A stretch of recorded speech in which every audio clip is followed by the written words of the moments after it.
but you are only ever seeing what you believe. It's a really screwed up saying, seeing is believing. It's the wrong way round. Believe first, then you will see. Otherwise, you'll only see what you believe.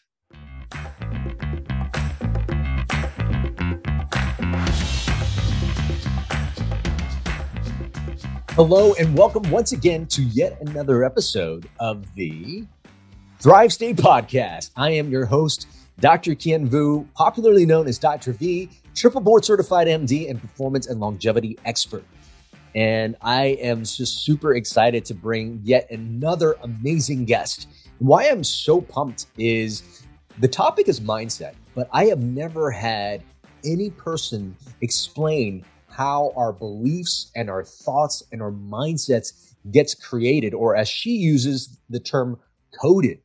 And to be able to understand that is so important because, our belief systems and how we approach the world, sometimes we think that it is our true reality, but that reality is really constructed by all of our experiences from the past, from cultures, from our parents, from the different traumatic experiences in our life. And if we're not aware of it, and if our mindset is disempowering, we can live life very disempowered.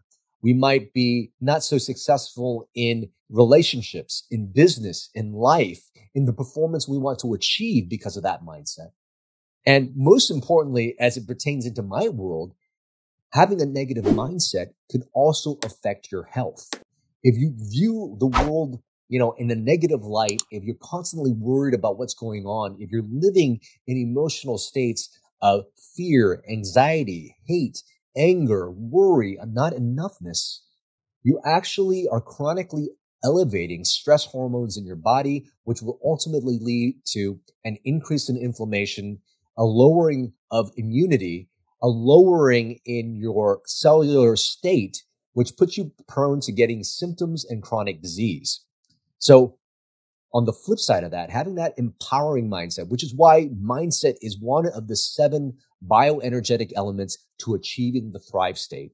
And the person we have on today, she gives such an excellent explanation of how we develop those things and maybe where to start if we want to start freeing ourselves from the disempowering thoughts, belief systems that might be holding us back. Her name is Polly Bateman. She's a straight-talking, empathetic, and disarmingly humorous mindset and performance mentor, and she wants to disrupt your beliefs and break through the self-imposed barriers that limit your potential. After exponentially turning her life around, she walks through how you've been coded in life and why you can correlate the present moment with the past and how that automatically limits your future. Her clients actually come from all walks of life, from entrepreneurs to C-suite executives, through public figures and world-class athletes. Polly is also the creator of The Grumpet, which is an endearing new character and self-help storybook created initially for her son and now used by many children and UK schools to help children grow in confidence and self-esteem through learning to self-soothe and building great relationship with themselves. Ladies and gentlemen, please enjoy this powerful conversation on mindset with Polly Bateman. Polly Bateman, welcome to the Thrive State Podcast. Thank you for having me. I am super excited to have this conversation because I want to get your take on what mindset, does with health. I mean, I talk about it myself, but certainly would love to get your view. But before we get into the meat of the podcast, my guests are very familiar with the game show 5 to Thrive, which is 5 quick questions. Each question is meant to be less than a minute long in your answer, and each answer is worth 1,000 points. Oof. So I ask you now, Polly Bateman, are you ready to play? I'm ready. 5 to Thrive. All right. Question number 1. What is your favorite childhood memory? Riding horses. Ooh, beautiful. I love that. Question number 2. What gift do you think you have taken during this pandemic? To go inside. It was both literal and metaphorical. Ooh, that's very, very good as well. Number 3 is, who in this world that you have not personally met yet that you would love to have dinner with? Marianne Williamson. Oh, beautiful. I was actually at a dinner with her 2 years ago. Question number 4. What might be something you are, struggling or challenging with right now that you wouldn't mind sharing with our audience? Being human never goes away. It's a constant job, right? It's not hard work. It's just a constant process to live from the inside out, not the outside in. Beautiful. And the last thing is, how would you like to be remembered? For being in service, for setting people free. Beautiful. I love that. Polly Bateman, I'm really excited, for this conversation because I know you coach the top CEOs, entrepreneurs, high achievers in the space of getting their mindset right. And I'm a big fan of mindset myself because not only do I know that it is our mind that kind of keeps us back from the things that we truly want in life, but if we don't get those things right, our mind can lead us, down the direction of feeling certain emotions and feelings. And that actually has biological consequences. So, I can go on my rant of how the mind, body, and connection work, but can you maybe, give me some insight as to your perspective of how the mind and body are connected? Yeah. So this is something I noticed a while ago. I took a job in 2000 working for Defense Medical Welfare Service, which is an organization that was contracted solely to the military and medical units around the world. And my role was kind of like on wards, doing rounds, but checking in on service personnel and their families and making sure they had everything they needed, or being there when the rubber hit the road for them medically. And the point of all of this was that I not only discovered that that's when I fell in love with people, but I began to see patterns. I began to see patterns in who showed up with what, even when it was an elective operation. I began to see patterns in mindsets and ways of being, and even ranks of people. And it was like really curious to me to see what was not being presented, and see what was not being said, and what was kind of the unspoken big picture that was joining everybody together here. And I began to pick up really quickly that one of the things I noticed very early on, which really confused me, was I became really clear who was going to make it and who wasn't when the diagnosis was difficult. That was not an awareness I was comfortable with at all. I didn't want to have the power of knowing, but I got it. And I didn't understand what I'd got intuitively. But what I was seeing and reading is we have this sort of 8 to 10 magnetic field that emanates out from us that is our emotional footprint. And we are able to read that so clearly on our subconscious level. It's how you know if somebody is like a good person or not, why you get a feeling about them or not.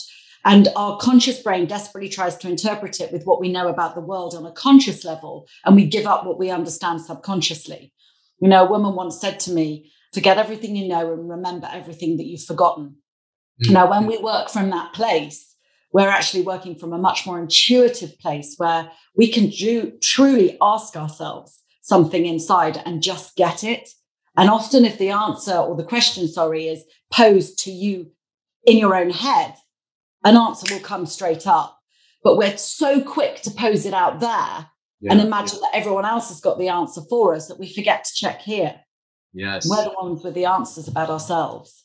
That's a very, very beautiful point that I want to get back to in a second, because I have a 1-year-old daughter now, and I just see how she is and how she's already starting to change based on certain interactions. So we could see the programming already starting at a very, very young age. And the points I wanted to make in terms of mindset and disease state and health are the following. What we have understood is, if you focus on things that kind of bring your emotional states lower, states of anger, hate, guilt, resentment, worry, it actually increases stress hormones in your body, increases inflammation, lowers your immune system, puts you prone to getting chronic symptoms and chronic disease.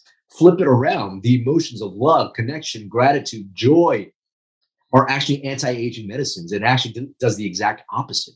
And here's a really, really cool fact too, was they did a study on people with multiple personality disorders, right? So each personality a person might have would have a certain perspective, and they would be in certain emotional states in that perspective. And what they found was they did lab tests on these people with multiple personality disorders. And when they were in different personalities, they had different disease states. One of them couldn't see in a certain personality. One person they drew laughs from them and was diabetic in one personality and wasn't in the next. So this is just how powerful our minds and emotions play on our health. And so let me ask you this. You talk about clean thinking. And what do you want people to be aware of in terms of their mindset and their thoughts, and how, I think you used the term coded, how we get coded to this way of thinking? It's a great one. And I'm smiling with recognition about you. So that makes complete sense to me. And I've actually read that stuff myself as well, but it does. You're living in your own hologram all the time. You're living in a reality of your own making. And we love to pretend that we're not powerful and that we're not doing that, but we are. And it's a bit of a mystery, to unravel. And sometimes, the people around me say, Polly, just got to remember, you talk PhD level self-development. And I'm like, yeah, okay, let me back up here and let me try again to get this point across. And actually, it's been in the process of delivering this knowledge to other people that has really forced me to simplify the language and to really come up with the term clean thinking and coded. So coding is something that happens through our experiences, because essentially, you'll understand this more than anybody, that, your brain is at a developmental stage that means it doesn't have the full picture until you're in your 20s anyway. It physically cannot handle all the information that it's assimilating at any one time. So as you are growing and going through the experiences that you have in life, you're taking the experiences, they occur to you, and fitting them into what you know about the world. So if, for example, mum and dad live at home and you're really happy with mum and dad, and then one of those parents decides they don't want to live there anymore, you will take that and fit it into what you know. If previously somebody else's father or mother left, and one of your parents said, oh, well, I guess he just didn't want to be there anymore. I guess he didn't like living there, or didn't like living with his, with Jack's mom or something like that anymore. You took that, and that's all you know about the world. Right. You maybe don't understand that there's something else going on, or an illness, or a mental capacity that's being stretched, or that they love you, but not each other anymore. Mm-hmm. And so you just take it and you fit it into what you know, and you write a story. You write a narrative. It's a simple awareness in the moment that you actually make your truth. And that is where it gets messy. It's kind of like if you were coding on a computer, how a computer program gets coded is down to the coder. So for example, if I said, how do you want to get to the number 9? There are so many different ways that we could get to the number 9 that it really is down to my personal take on how I choose to get there, your personal take, how you choose to get there. Now, when there's another bit of information that comes in on top of that, we've got to deal with how we got to the first bit of information in the first place. So put that into maturity and maturing as a human. If you had a bit of dodgy coding right in the beginning, or overcomplicated coding, or oversimplified coding, when some new information comes in on top, you're going to add to the original story. So if a parent left and you decided that you weren't good enough for the parent to stick around, for example, the next time you maybe engage in a friendship that doesn't go very well, you're going to reconfirm a thought pattern that started already. And you're going to start thinking you're the problem, because we're kind of coded through two things, two major base foundational keystones. And those are cause and effect. We learn through bringing our hand up to our face to get our hand into our mouth and put food there. We learn if we tip over the beaker that the fluid will come out. We learn how to put one foot in front of the other and crawl and get to things. So we are slowly learning through physical experiential living, cause and effect. The problem is when the effect is unpleasant and we're involved, we think we're the cause because we don't have the capacity to see the big picture. So that's the first foundational learning. The second one is we learn right and wrong. We learn that because we're coded into what is right and wrong through our caregivers, whoever they be. That can be our parents, our teachers, our best friend's mum when we have a sleepover, our aunts, our uncles, any extended family, and our friendship group. And when they make it clear that you did something that they don't like, you are left very clear that you did something that sits outside of their right and wrong, and it's wrong. The problem is you think you're wrong, and you begin your messy thinking at that stage, basically. That is such a beautiful and probably the simplest explanation of this I've heard, which I know the viewers are really, really going to enjoy. And back to your first point, cause and effect. And when things are painful, and it seems like the things that cause the most trauma are the things that get imprinted even harder in people. Is that correct? Particularly where a thought pattern is repeated. So a thought like, oh, maybe mum doesn't love me, or mum gets really cross with me, or mum doesn't like us very much. For example, if that thought gets repeated because there's more evidence of it later down the line. I mean, let's give an example. Let's say a teacher is going through a really bad time. We don't know this, but this teacher has always been lovely with us. And this particular day, the teacher is not lovely with us. And we're like, oh, I did something wrong, I think, or I did something to upset the teacher because the effect is unpleasant. I must be the cause because it's me that got it. Mm-hmm.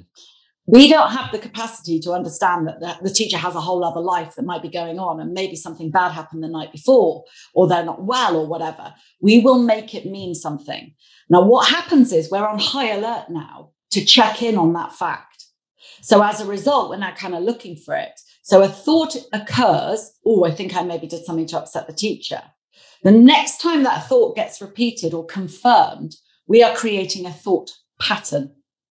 That thought pattern, then we keep looking for evidence. Yeah. And thought patterns that get confirmed create internal beliefs.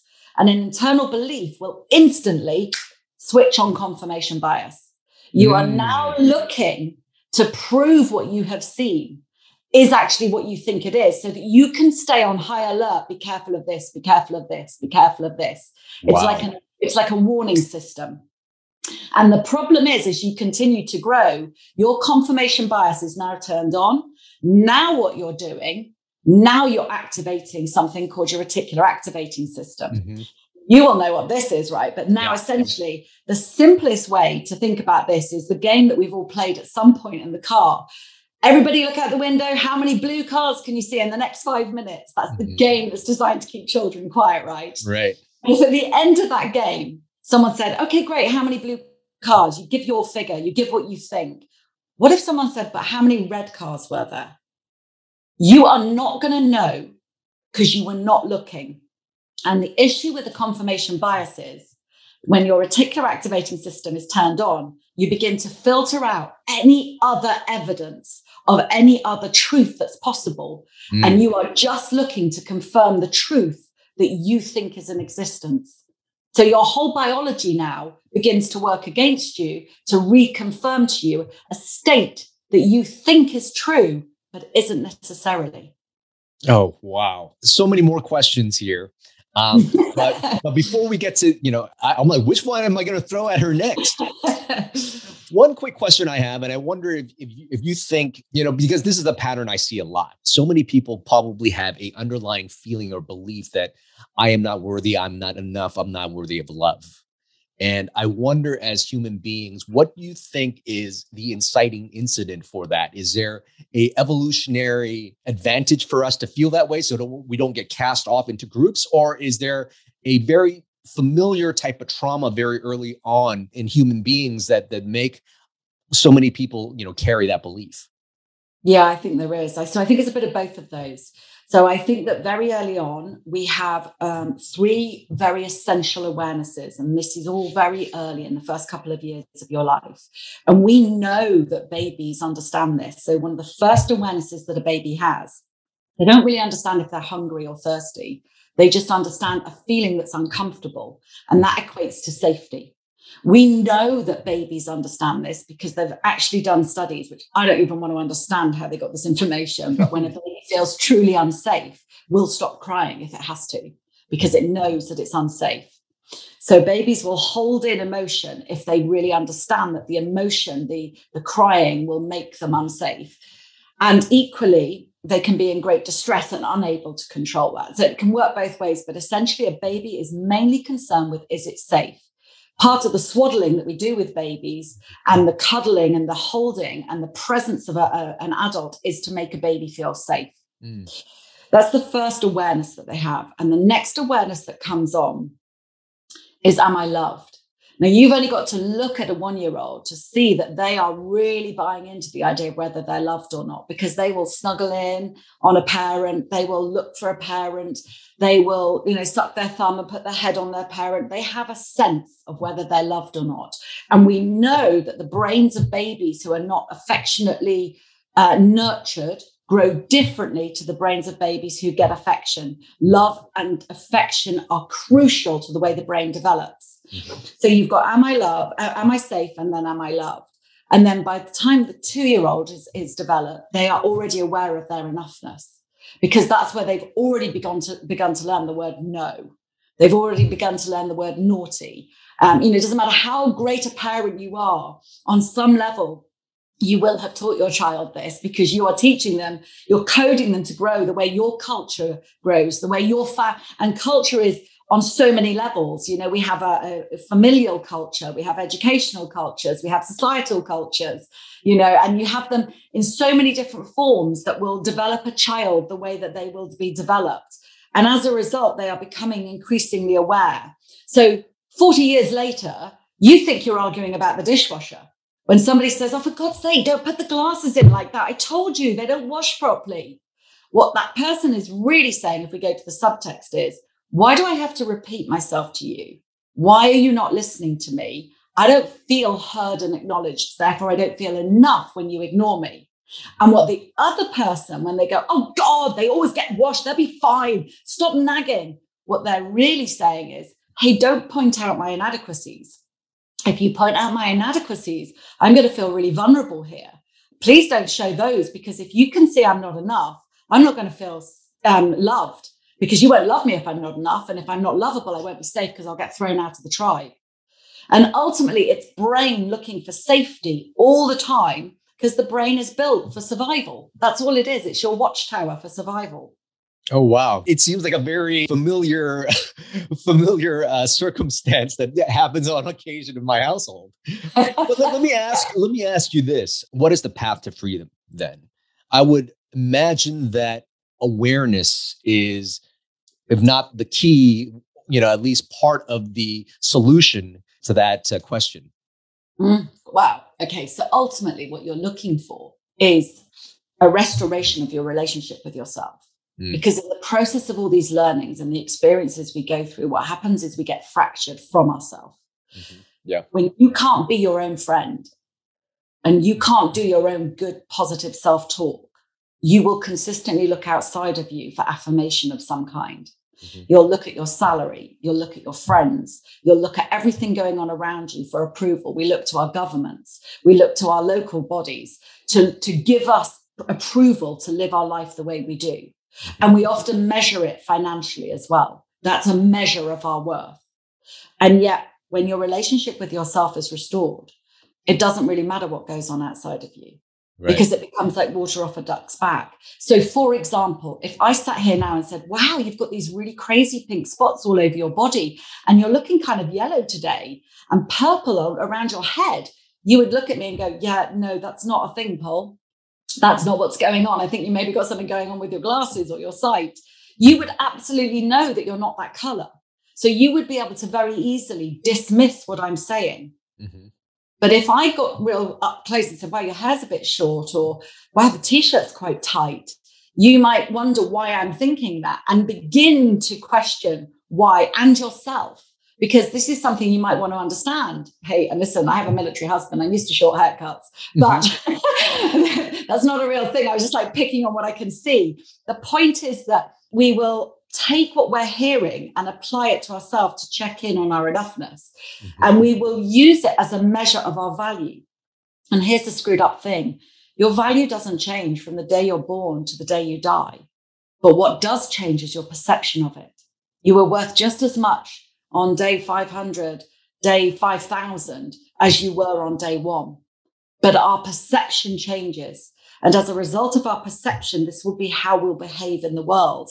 And therefore, what we will emanate out and how we will look outside of us for the answers. So the path to freedom is the path to yourself. When you can be with you, when you can say, hey, you made a mistake, but don't worry, you did a great job there, quietly in your own head. And you can know that you're a good egg and that you're a good human who does their best, then you will begin to see your value, and your value will then begin to be reflected back at you from the outside. When you doubt your value, you will look outside for evidence of it. But you are only ever seeing what you believe. It's a really screwed up saying, seeing is believing.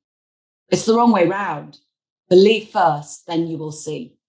Otherwise, you'll only see what you believe. That is amazing. I can't recommend for people enough to look out and seek coaches like yourself to guide them through this process. And I know for some people that might not be, available to them, And so I wonder, for the people who might be trying out, or for the people who might not necessarily have access to funds to find a coach or whatnot, what might be some of the techniques that people can kind of use as first steps, to start this process of freedom? This episode of the Thrive State podcast is brought to you by the Thrive State Accelerator. The Thrive State Accelerator is actually a home course that I developed using the exact same techniques I work with my celebrity clients, CEOs, and executives on how to get them to the Thrive State. The Thrive State Accelerator teaches you how to master your 7 bioenergetic elements. That's sleep, nutrition, movement, stress and emotional mastery, relationships, our thoughts and mindset, as well as purpose. In this Thrive State Accelerator, you're also going to get a bonus module on optimization. That's how I talk about supplementation, peptides, all the optimization techniques I use with my clients to get them to the Thrive State. Now, for some of you who are just joining us for the first time, you guys might be wondering, what is the Thrive State? Well, the Thrive State is actually the energy, the epigenetic environment we give to ourselves, telling our DNA how to act and how to respond. And if we want optimal health, longevity, and peak performance, if we can master these 7 bioenergetic elements, our ability to have those 3 things that we just said, optimal health, longevity, and peak performance, is at its greatest. And it also prevents you from getting chronic symptoms like brain fog, being overweight, feeling sluggish, acne, pain, all these chronic symptoms, as well as preventing you from getting chronic disease. So getting to that Thrive State is really getting to that state to master being that very best version of yourself, so you could show up for you, for your family, for your business, everything that's important to you. So go ahead, check it out right now at kienvu.com/accelerator and use coupon code podcast25 for 25% off. Now back to the podcast. That's a great question. There's a brilliant book actually that I can highly recommend, and most people can afford a book or find a way to read it online. And that's Psycho-Cybernetics, which was written by a plastic surgeon what he noticed was, it was in the 60s, and he wrote it when he noticed that it's Dr. Maxwell Maltz, and he noticed that some people had the operation and again, the whole personality changed. Mm-hmm. So they get these crazy sticky outy ears or slightly disfigurements dealt with, and they go from being shy and awkward to being outgoing and confident. And he was like, whoa, what happened? Why did the personality change? Because something on the outside changed. And it was the belief of the person and how they felt about themselves that changed. Mm-hmm. So that book actually is really great at explaining that the level of success that you will have in the world directly correlates to the image you hold about yourself. Mm. And then the other thing he noticed is where it goes a bit deeper, is that he would sometimes deal with somebody. He talks about a duchess that had a bump on her nose, and he dealt with the bump, but she didn't actually get any more confident. And so this is where he got super interested in what beliefs were driving her and how she behaved. So there are some really great books out there, and Psycho-Cybernetics is a really great one. But the other thing that I would actually which is free and easy for people, is to keep checking in on, is that really a truth? Or is that just the truth I've come up with? Mm-hmm. Is that the story I'm telling myself? Get curious about what you think is so. Because, if you take science, for example, science is full of truths until they're disproved and a new truth comes along. And we have been developing scientific truths all the time. So if we can get something that is scientifically tested and then destroyed and a new truth is replaced, just get that your personal beliefs are way more dodgy because there was no body of scientists backing it up. There was just little old you coming up with a thought. Now, by the way, if the belief you have about yourself is a positive one, keep those. Right. Because You're right. The whole world is made up inside how you think it is. Mm-hmm. So get rid of the ones that don't work for you and keep the ones that do work. But if you think that you are too fat, too tall, too short, too skinny, not good enough, just remember that somewhere along the line, you were not born like that. Somewhere along the line, you got coded to believe that and start questioning it.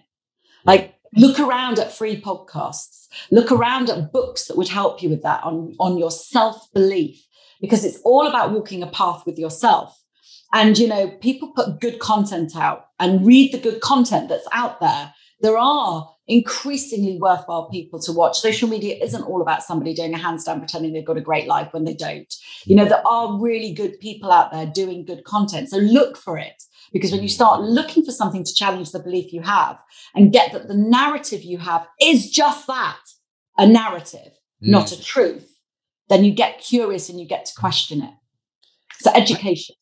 I can imagine what your answer might be to this, because it sounds like persistence is going to be one level of it. But people that carry beliefs on for so long, it's really a truth and a reality to them. And it could be very difficult for them to let go of, because they potentially feel unsafe to let go of this thing that feels so true, or it's so tied to what they find as ego. How do you best direct that person who seems to know? Because I know of a few people that says, yes, I know this is my mindset, but they're still stuck. They're like, I know this is who I am. And they get frustrated because they're afraid to step out. You know, how would you direct that person? That's a really great question, because I'll tell you one of the problems with understanding that your beliefs are maybe a bit squiffy is that you've got to replace it with something. You can't just suddenly go into nothingness. Oh, well, I'm not going to believe that. So what am I going to believe? Mm-hmm. You see, as a human being, you will always look for meaning in something. Mm-hmm. So as a result, if you're going to remove a meaning, you must replace it with something else, another meaning, because otherwise your body's going to do that. Your mind's going to do that anyway. So it's just a case of, I have a question that I often ask people where they will perhaps offer up a crappy belief about themselves. And I'll say, how's that working out for you? Believing that about yourself. Mm-hmm. And they will know. They will say, not great. It kind of keeps me limited. Like, I'm no good at public speaking. Okay, how's that working out for you? Well, it definitely limits me. It means I can't do what I want to do. I don't speak up in meetings, and, you know, it means I kind of doubt myself. And I'm like, okay, so how's that serving you then? How is it serving you? And they go, well, it's not. Get this. Oh, it is. Oh, it is.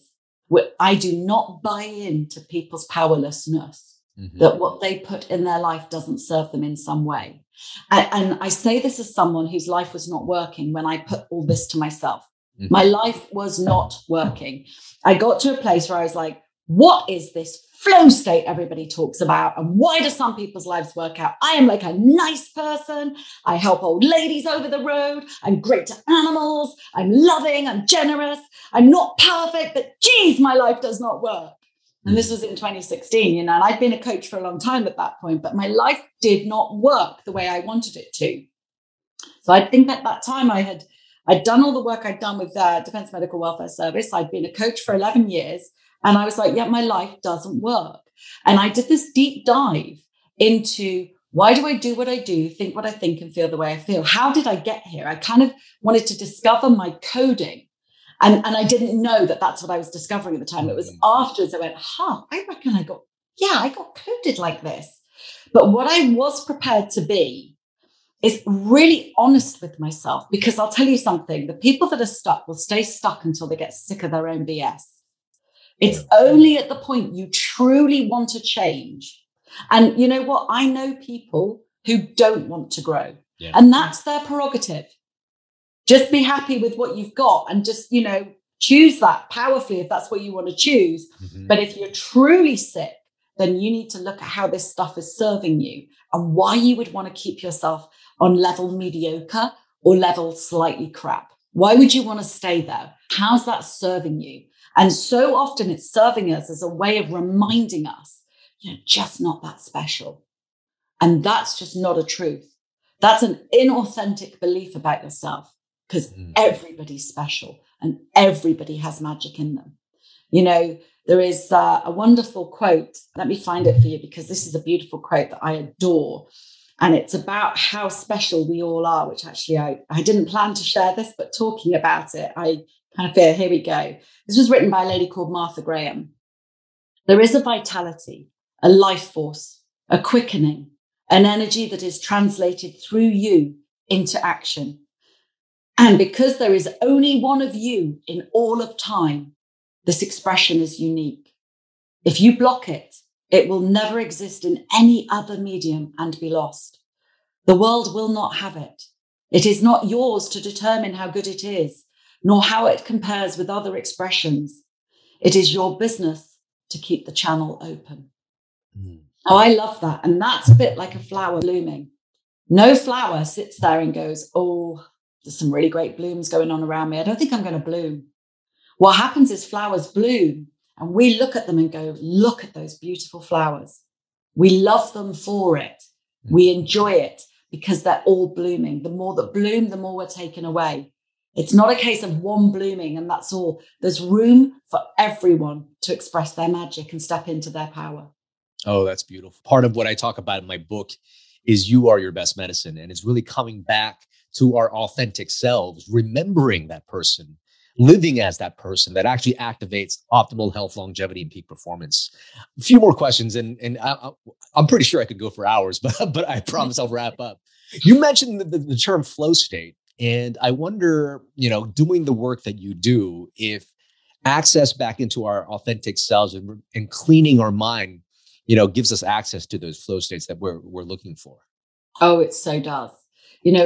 One of the things that I noticed when I first started changing the way I coached after 2016, after my own deep dive, was that I had these funny comments from my clients and they kept saying things like, great session last week, Paul, by the way. I did a PB afterwards and they'd gone for a run or something. And then I worked with a footballer at one point who played top football. And he said, oh my God, I literally run faster on the pitch.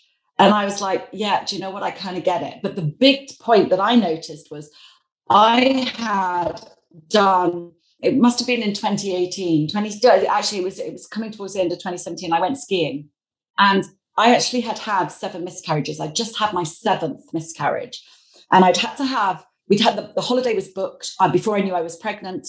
I found out, I went to get my scan just before the holiday to check everything was okay and found out that I had lost this baby as well. And I said, oh, cripes, I'm flying out to France tomorrow. And then from France, I'm going on to LA.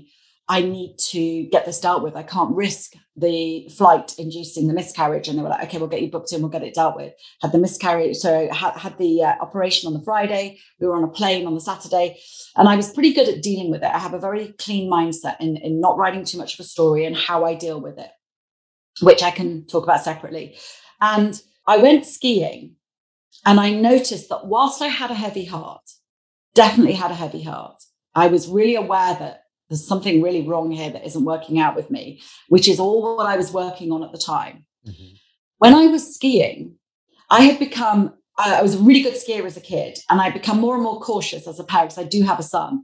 And I had got more and more cautious because it had become much more important not to break myself on the slopes. And I used to be a bit of a racer, not professionally or anything, but I had racing skis and racing boots. And I used to love just throwing myself down these slopes. It was all about speed when you were younger, right? Yeah. And here I was suddenly skiing again, but like I used to ski when I was 12. And something had shifted and I was like, what is happening? I was in ski school and I was in the class and he was like, you need to go up to the next class. You need to get up to the advanced level because your skiing's great. You don't need me. You need to go and be stretched on the slopes with the other people and get down the black runs and things. And I was like, what I noticed was I was just listening to what he said and just applying it. Whereas previously, when I broke it down later and thought it through, I would listen to what somebody said and then my fears and my concerns would get in the way. These are the stories you have about yourself, about what might happen that hasn't happened. Yes. And essentially the noise turns off. And what has you run faster, work better, and trust yourself more is that the noise is turned off. You stop second guessing yourself the whole time and doubting yourself. And when the noise turns off, you get to listen. When you listen, the body speaks because the mind and the body are working together the whole time. This is amazing. I certainly, if you're listening out there and you followed along with this conversation, you could see the power of mindset and achieving the things that you want in life, but also having great health, great relationships, great businesses. And I hope you can just see the mastery Polly Bateman has in this. I wonder, Polly, what is it like to work with you? How long do people normally spend in a coaching session? And what might be some of the things you guys take them through? Is part of it neuro-linguistic programming at all? What type of things do you kind of throw on when people want to work with you? I'm actually trained as an NLP practitioner, but I don't really practice that anymore because I found that it was just a bunch of coping strategies, which I didn't really want to do. Coping is great up to a point. What people really want is change, fundamental root change. And that comes through fundamentally understanding yourself. And actually, one of the most profound talks I ever went to was a lady. This is going off piece, but I'll bring it back to why. 2 bits of information. A lady who had cancer. At the point that she was diagnosed with cancer, she didn't want to use conventional medicine. Now, I'm not advocating whether you do that or not. I'm just telling her story. For her personally, cut, burning or poisoning her body for health didn't occur as a sensible thing. And she used the example of like killing for peace. And of course, it's super controversial, particularly in current state of the world, right? Super controversial viewpoint. And it was very personal to her. Now, she basically chose to go down alternative health methods. She did all sorts of green juice therapies and chilies and turmeric and black pepper and all the things that would make the body sort of like work better, and so many different ways of looking at it. And ultimately, she ended up getting more and more sick. And partly she realized afterwards it's because her mindset hadn't changed. She ended up getting to the point where she was completely riddled, as she was still not taking any conventional medicine. And she was taken to a hospice for the last sort of what they thought would be about 3 weeks of her life. And again, whilst having very little to no pain relief, and yet it was in her bones and she was in great pain, she had a moment. And while I was listening to her, by the way, tears were just rolling down my cheeks at the bravery of this woman to go in and have a look at herself. And she realized that deep in the heart of any cell in your body is absolutely nothing. And she recognized that if there's nothing in there, then there could only be health in there. Cancer doesn't sit deep in the heart of a cell. It sits in the bit like between the outer and the sort of the middle, like a donut. She realized that there was pure health in there and that she was purely healthy on the deep internal level. It took her grazing against death to realize she was basically ultimately anything she wanted to be and healthy. And literally that day, her cancer began to recede.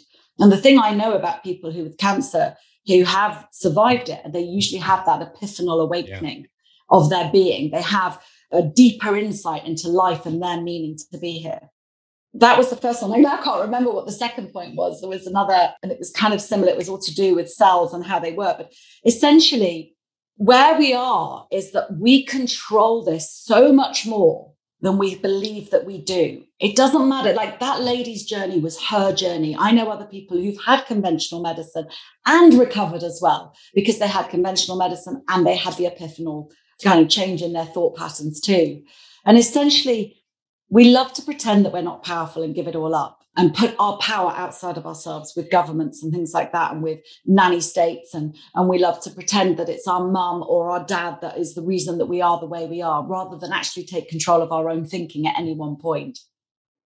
What I've recognized is that, it's been a journey for me, myself, to walk myself out of that kind of codependent thinking that we have, that it happens outside of me, to bring it home, that it all happens inside of you. And essentially that's what she was showing us in that talk. But it was a really profound talk. I'm so bummed I can't remember what the other thing was because I went into that point. But essentially, how we show up in the world is a constant choice that we can sit inside of and keep asking yourself. It takes practice as well, by the way. You don't just get this overnight. It's like a muscle that has to grow, that you keep on clearing up your thinking and saying, well, what am I making that mean about myself? And where's the evidence that that's true? How's that working out for me to think like that? And how does it serve me to stay in that mindset? And by constantly asking yourself and practicing that thinking, it's the same as going to yoga. you get more neuroplasticity. You actually can rewire yourself. You asked me whether it was NLP. NLP is great for rewiring up to a point, right?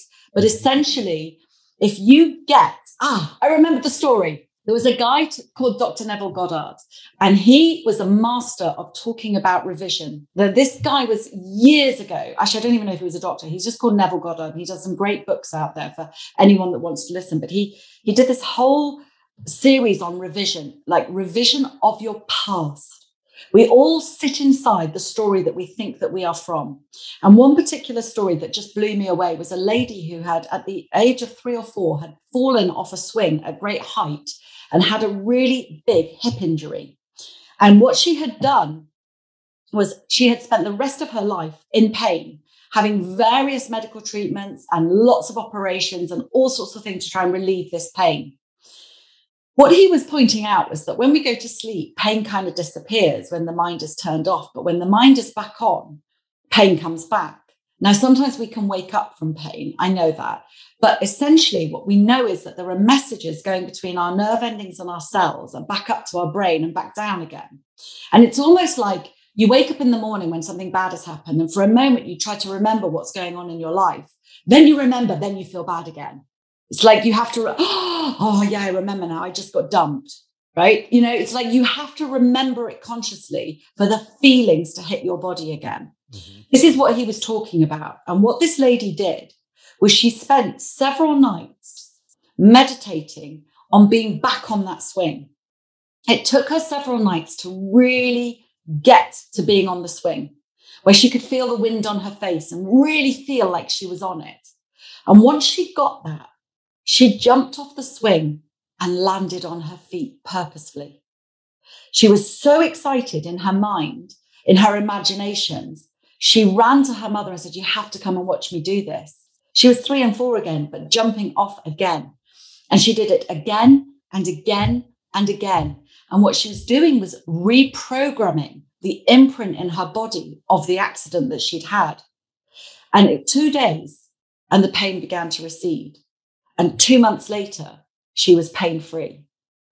So basically what we know, there's a great book out there called The Body Remembers.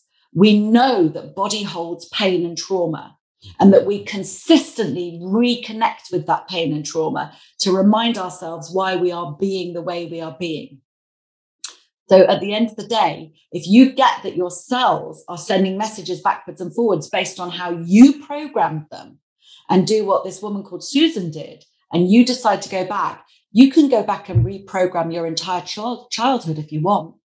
You've got an empty cell that you can send out from within the cell, a different message that goes to your brain and lands differently, that controls what you're seeing in the real world. Because when you show up and vibrate differently, you talked right at the beginning about shame and hate and all of that. There is something out there that everybody can go and look at online. It's called Hawkins Scale of Consciousness. Yeah. And Hawkins Scale of Consciousness shows low-level vibrations. And we know scientifically like attracts like. So you want to vibrate down there, then you're just going to have such a crappy day. But if you want to raise yourself up and vibrate differently, like your life is great and you're grateful and you're happy and there's so much going for you, then you will change by default what you're attracting, which also changes what you're seeing. It's all within your gift. I'm getting goosebumps because that's what I talk about in my book, because it's the vibration that we create in our body that is actually the message we give to our DNA. Yes. When we vibrate in those elevated levels, we're telling ourselves things are safe. So go ahead, do your thing, which is to grow, which is to heal, which is to help out other cells. But if you're vibrating at a low level, your cells think that basically there's a saber-toothed tiger around. They think there's danger, and it's going to turn up the inflammatory response. So I love the fact that you said that. It was a great icing on this podcast interview. Now, before I ask my very, very last question, I know a lot of people are going to be very attracted to this conversation, potentially want to work with you. How do people find you? Really simple, because there's a lovely lady called Polly Bateman in the States who has pollybateman.com, and she uses it for something completely different. So I had to become the Polly Bateman. Now, the Brit in me was super awkward about that to start with, but basically on all social media platforms and LinkedIn, I am at the Polly Bateman, and my website is thepollybateman.com. So yeah, just reach out, just DM me, and let's start a conversation. It's pretty simple. Oh, that's beautiful. The last question I asked to everybody is, with all your life experiences, everything you've encountered, what has been your best medicine? I would say laughter. Laughter is such a cheap way to turn your day around. You know, I have a particular passion. When I need to, I will go and look at things that make me laugh, and cats and cucumbers. I don't know if anyone's ever looked that up on YouTube, or babies laughing hysterically. There's just such a cheap and easy way. And we know there are so much evidence out there of people who have been seriously ill and in great pain who've used laughter to get all the way through it. And, you know, the body doesn't care between something imagined or something real, right? So stick your head in the cupboard if people are looking at you and grin inanely, you know, until you feel better, because your body goes, oh yeah, we know what happens when you smile like that. We'll send out the good stuff. So, you know, laughter is the best thing. Laughter is the best medicine. And Polly Bateman, thank you so much for being on this Thrive State podcast and giving us extreme value. Thank you so much for having me.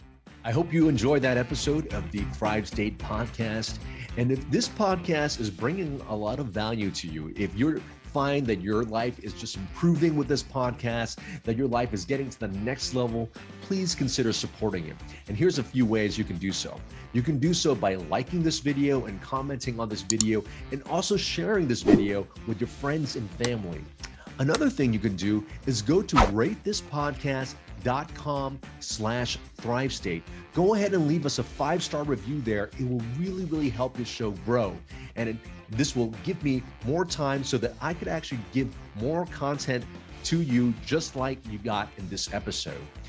And if you haven't already picked up a copy of my book, Thrive State, Your Blueprint for Optimal Health, Longevity, and Peak Performance, you can pick it up now. It became a #1 new release in longevity. Go to thrivestatebook.com. And if you enjoy the book, please consider leaving us a review as well. And the last thing you can do, if you're liking everything here and you want to work more closely with me as well as my team to get you into the Thrive State, go to kienvu.com/accelerator and consider joining the home course, the Thrive State Accelerator. It's really the course that I use. It's the concepts that I use personally when I work with CEOs, celebrities, and my high-profile clients to get them to the Thrive State. Again, the Thrive State Accelerator at kienvu.com/accelerator. And because you're a listener of this podcast, I want you to save 25% by using the coupon code podcast25.